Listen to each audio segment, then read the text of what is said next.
It was the most important evening of the year for the Harrison family. In the grand ballroom of their Manhattan estate, 100 guests in tuxedos and evening gowns were celebrating the billion-dollar acquisition that had made Robert Harrison the most powerful man in America.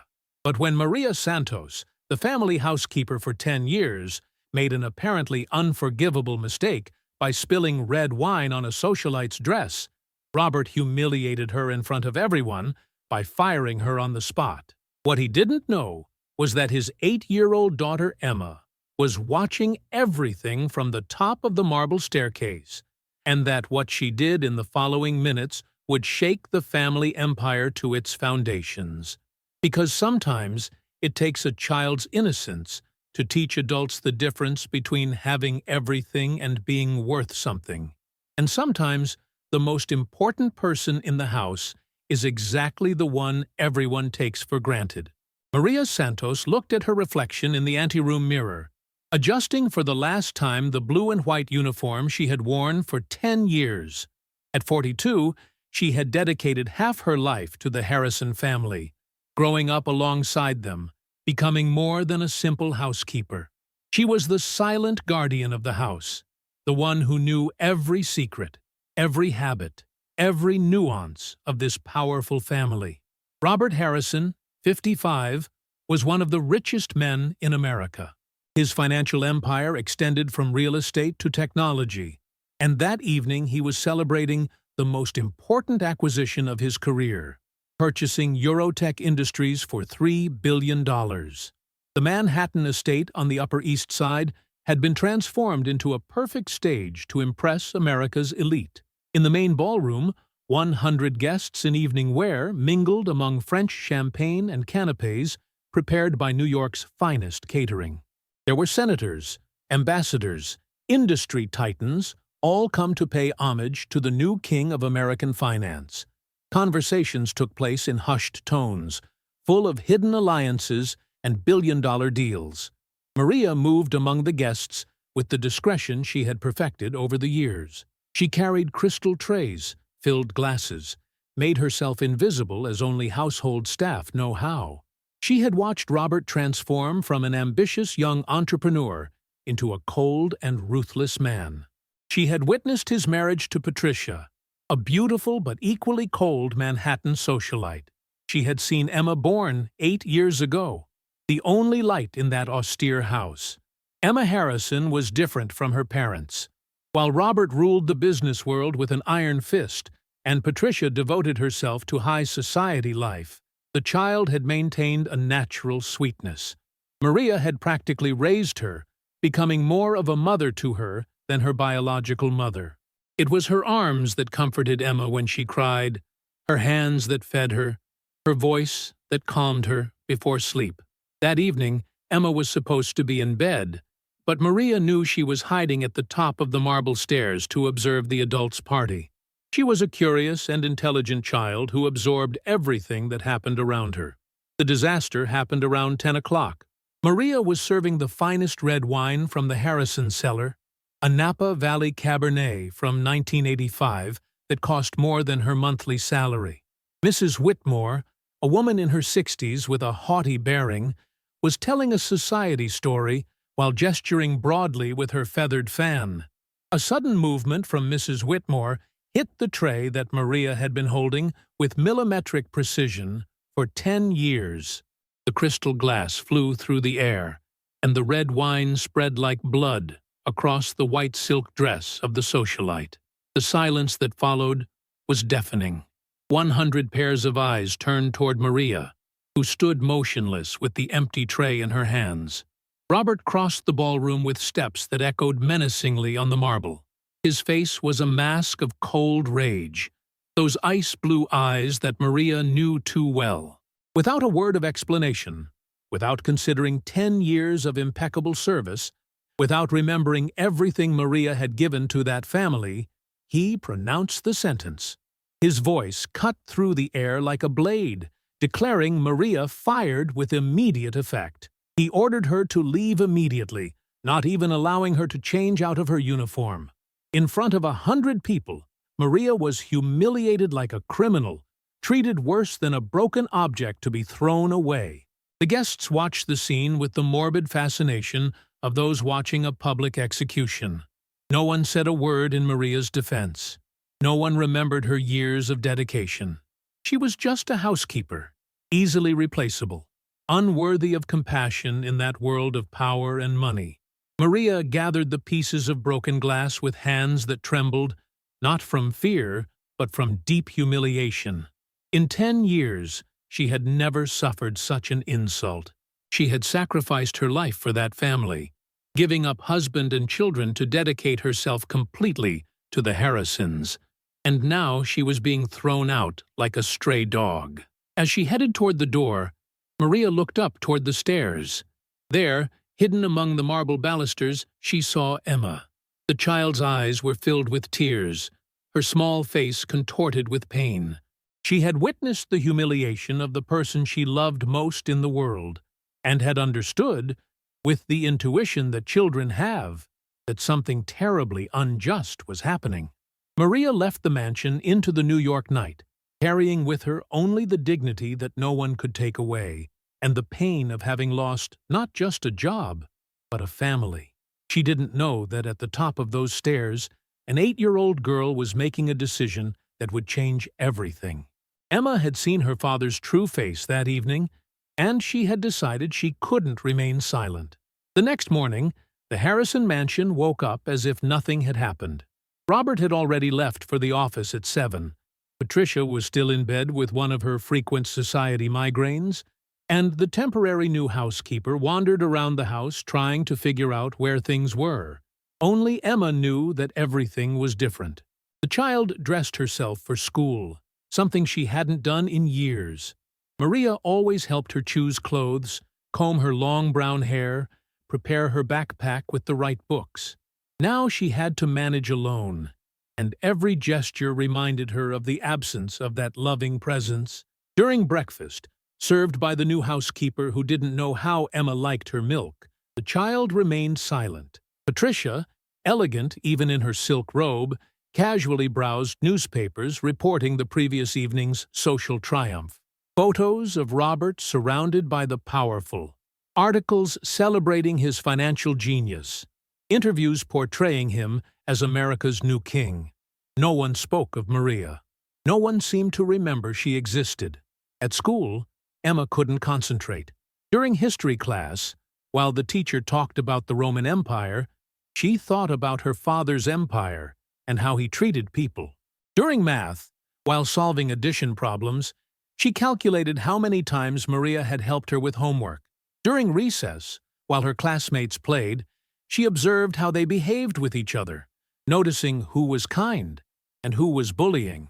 Maria lived in a small apartment in Queens, a 2-bedroom, 3rd-floor walk-up she had rented 10 years earlier when she started working for the Harrisons. She had never been married, had no children of her own. The Harrisons had been her family, and Emma had been the daughter she never had. That morning, sitting at her kitchen table with a cup of cold coffee, Maria looked at job listings in the newspapers. At 42, after 10 years with the same family, finding new employment wouldn't be easy. Robert's references were worth gold in the domestic staff world, but after what had happened, she doubted he would give them to her. The sound of the doorbell made her jump. Who could it be? She opened the door and was breathless. On the landing stood Emma, with her backpack on her shoulders and eyes red from crying. The child didn't say a word. She threw herself into Maria's arms and began crying desperately. With all the pain she had held inside since the night before, Maria held her tight, feeling her own heart break. Not from the humiliation she had suffered, but from the pain of this child who had witnessed everything. Emma had run away from school. She had told the teacher she felt sick, left during recess, and taken the subway to Queens. She knew Maria's address because sometimes packages for the housekeeper arrived at the mansion. She had asked 3 different people for directions before finding the right street. Maria sat her on the couch and made her hot chocolate, as she did every afternoon after school. Emma told her how lost she felt without her, how the new housekeeper didn't know anything about her habits, how much she missed their evening chats. But most importantly, Emma asked her why her father had treated her so badly. Maria didn't know what to answer. How do you explain to an 8-year-old child the cruelty of adults? How do you justify injustice without destroying innocence? Meanwhile, at school, Emma's absence had been noticed. The secretary had called the mansion, but the new housekeeper didn't know where the child was. Patricia, abruptly awakened from her rest, panicked. She called Robert, who interrupted an important meeting to return home. The discovery that Emma was with Maria unleashed Robert's fury. How dare that woman keep his daughter after being fired? How did she presume to influence the child against him? He ordered the driver to take him immediately to Queens. Maria heard heavy footsteps on the stairs before Robert even knocked on the door. When she opened it, she found herself facing the man who had humiliated her. But this time, she was in her own home. This time, she had the right to defend herself. Robert entered without permission, finding Emma on the couch drinking hot chocolate. The child looked at him with eyes he had never seen before, eyes that judged him, that saw him for what he really was. The confrontation that followed would mark the beginning of a silent war between a powerful father and a daughter who had just discovered the meaning of justice. Robert looked at his daughter, sitting on Maria's couch, and for the first time in years, felt vulnerable. Emma's eyes stared at him with a seriousness he'd never seen before, as if she had grown up overnight. Maria stood between father and daughter with the courage of someone who had nothing left to lose. She explained that Emma had come to her spontaneously, that she had run away from school because she was suffering. Robert ordered Emma to follow him immediately, but for the first time in her life, the child didn't obey. She remained sitting on the couch and said one word: no. The silence was charged with tension. Robert wasn't used to disobedience, especially not from his daughter. Maria stepped in with a firm voice, asking him why his daughter preferred to stay in a 2-room apartment rather than his $1 million mansion. Those words hit Robert harder than any slap. For the first time, he realized there was something deeply wrong with his family. Emma finally spoke. With a trembling but determined voice, she told her father that Maria had been more of a mother to her than Patricia ever was, that it was Maria who comforted her, helped her, truly cared about her. Robert realized he had never heard his daughter express her feelings so clearly. At home, she had always been quiet. Here, she seemed free to be herself. Robert sat down, and for the first time really looked at his daughter. He saw a child who had grown up without him noticing, with a sense of justice that challenged him. Emma explained that she couldn't bear the injustice of what she had seen the night before. Maria didn't deserve to be treated that way. Robert understood that his daughter had seen everything and found him lacking. Emma had a proposal. She would return home only if Maria came back with her. If her father truly wanted her to be happy, he had to fix his mistake. Robert found himself facing a choice: his pride or his daughter's happiness. Enjoying the story? Give it a little like, and don't forget to subscribe. Now then, let's carry on. The decision he made would change all 3 of their lives. Robert sat in silence for long minutes, watching his daughter, who waited for an answer with the determined patience that only children have when fighting for something they deeply believe in. In those green eyes, he saw himself as a child, when he too believed in justice. He began to speak in a different voice, telling Emma about the evening's pressure, the importance of the guests, the need to maintain a perfect image. But as he spoke those words, he realized how empty they sounded. Emma listened without interrupting, then said something that chilled his blood. With the brutal simplicity of innocence, she asked if all those elegant gentlemen were more important than Maria, who had served them for 10 years without ever making a mistake. Maria felt her eyes fill with tears, seeing that child defend her with courage many adults wouldn't have had. No one had ever defended her publicly in 10 years of service. Robert looked at Maria for the first time truly, not as a housekeeper, but as a person.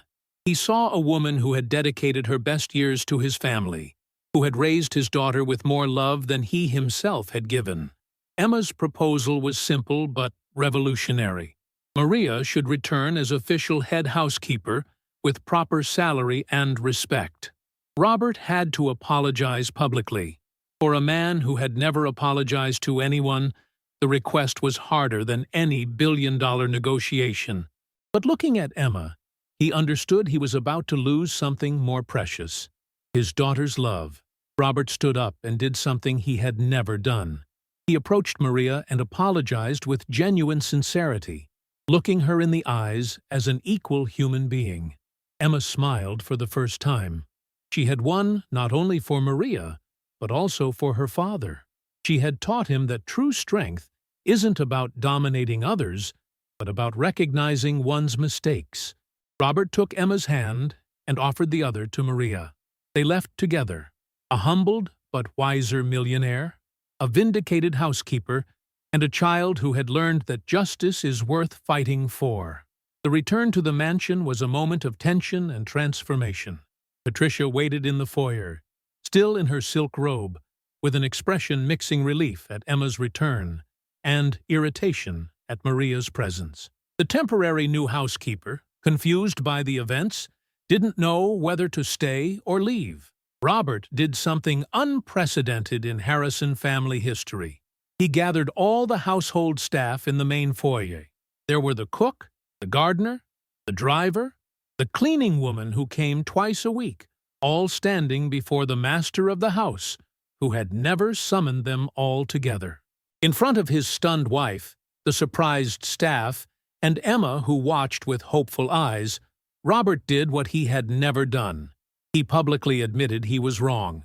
He explained that he had treated Maria unjustly, that he had reacted excessively to an accident that could happen to anyone, that the firing had been a wrong decision made in anger. Robert's public apology resonated in the marble foyer like a silent revolution. Maria was officially reinstated not as a simple housekeeper, but with the role of head household manager, with doubled salary and responsibility for coordinating all staff. But most importantly, it was clear to everyone that she enjoyed the family's complete trust. Patricia watched the scene with growing irritation.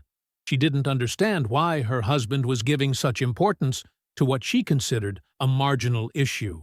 For her, domestic staff were interchangeable, and all this drama over a wine stain seemed ridiculous. But when she saw her daughter's determined look, she understood that something had changed forever in the family dynamic. Emma had won her first battle for justice, but most importantly, had discovered she had a voice that could be heard.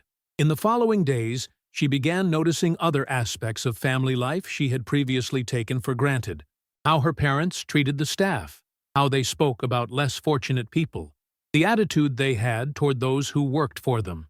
Maria resumed her duties in the house, but everything was different. She was no longer invisible, no longer had to hide when important guests arrived. Robert had given her the authority to manage the house as she saw fit, and for the first time in 10 years, she felt professionally respected. The biggest change was seen in the relationship between Robert and Emma. The father began spending more time with his daughter, not just on formal occasions, but in everyday moments. He discovered an intelligent and sensitive child who had much to teach him too. Their evening conversations became an important part of the day. Emma told her father what happened at school, but also what she thought about the adult world. Robert realized his daughter had developed a strong moral sense, and that her observations were often wiser than those of many of his billionaire colleagues. Maria observed this transformation with joy and pride. She saw Robert finally becoming the father Emma deserved, and saw Emma flourish under the loving attention she had always desired. The affectionate triangle that formed between them was something new and beautiful. The real test of change came a month later, when the Harrisons organized another important dinner. This time, Robert introduced Maria to the guests not as the housekeeper, but as our household manager, someone we trust completely. He treated her with the same respect he showed his guests, and when someone made a dismissive comment about service staff, Robert corrected them firmly. Emma, who had special permission to stay up to greet the guests, watched everything with satisfaction. She saw her father behaving like the man she had always hoped he was, strong but fair, powerful but respectful. That evening, when all the guests had left, Robert found Emma and Maria tidying the ballroom together. Emma was helping Maria fold the tablecloths, chatting cheerfully about the evening. It was a normal domestic scene, but for Robert, it represented everything he had risked losing to his pride. He approached both of them and said something Maria would never forget. He told her he was grateful to have her in their family, not just as an employee, but as a person who had made their house a better place. And he thanked Emma for teaching him one of life's most important lessons. That night, while putting Emma to bed, Robert asked what had made her brave enough to challenge him to defend Maria. Emma's answer was simple, but profound. She had learned that when you see something wrong, you have to try to change it, even if you're afraid. Robert kissed his daughter's forehead, knowing she was growing into a better person than him. And that perhaps, thanks to her, he too was becoming the man he should have always been. 2 years after that night that changed everything, the Harrison mansion had become a completely different place. Not in its physical structures. The marble was still the same. The crystal chandeliers continued to shine. The gardens remained perfectly manicured, but in the soul of the house. There was warmth where cold had once reigned. There was laughter where there had once been only formal silence. Emma had turned 10 and had grown into an extraordinary child. She studied with passion, but most importantly, had developed a sense of justice that often led her to defend weaker classmates at school.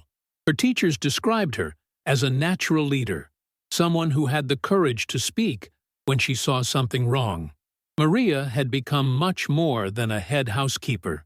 She was the house coordinator, the one who managed all the staff with wisdom and kindness.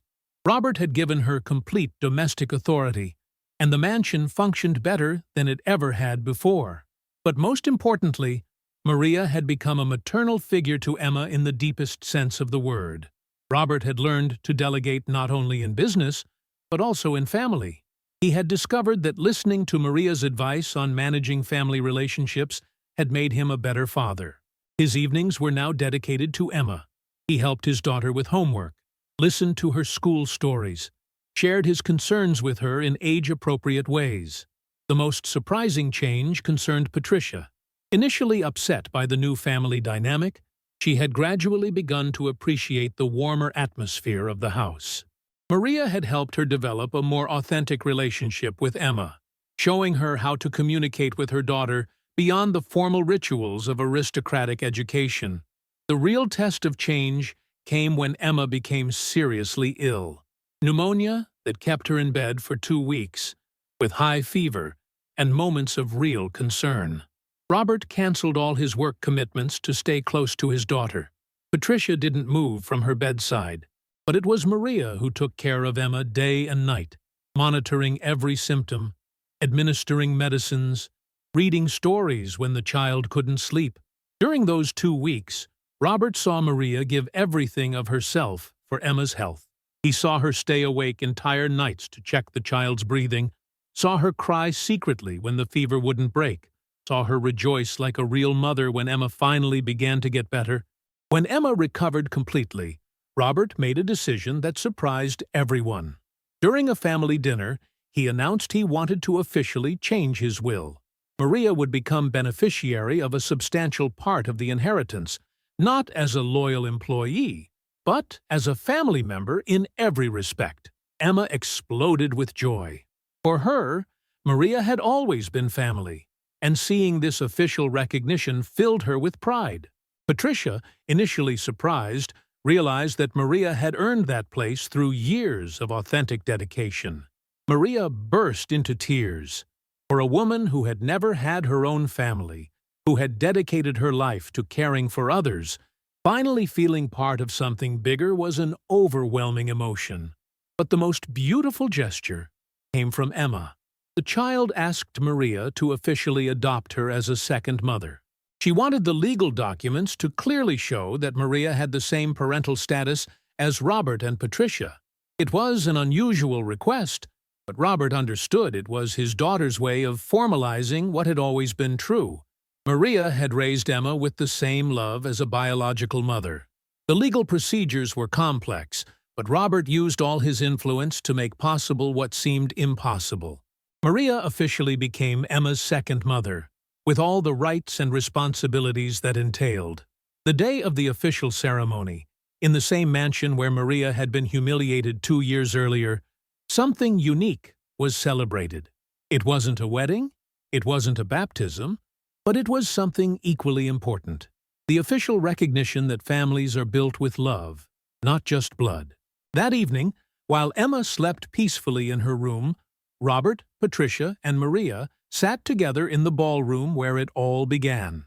Robert looked at the two women who had made his transformation possible, Maria, who had taught him what it meant to serve with dignity, and Patricia, who had learned to truly love thanks to Maria's example. Emma had changed them all. Her courageous rebellion against injustice had triggered a transformation that went beyond a simple work relationship. She had created an authentic family, where mutual respect and love were more important than money or social status. Looking toward Emma's room, Robert smiled, thinking that his daughter had learned life's most important lesson, that true power isn't about dominating others, but about loving the people around you with all your heart, and that sometimes it takes the courage of an 8-year-old child to teach adults what it truly means to be rich. Maria had found the family she had always dreamed of. Emma had learned that justice is possible when you have the courage to fight for it. And Robert had discovered that the greatest wealth isn't measured in dollars, but in shared love. That Manhattan mansion had become much more than a luxury house.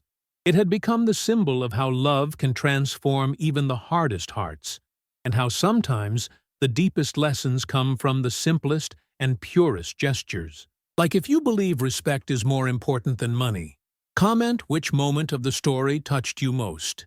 Share to inspire those who believe in justice and dignity. Subscribe for more stories of courage and families of the heart. Sometimes it takes a child's courage to change a world of adults. Sometimes the most important person in the house is the one everyone takes for granted. And sometimes true love is born when someone has the courage to defend those who cannot defend themselves. Because true wealth is measured in respect, dignity, and shared love.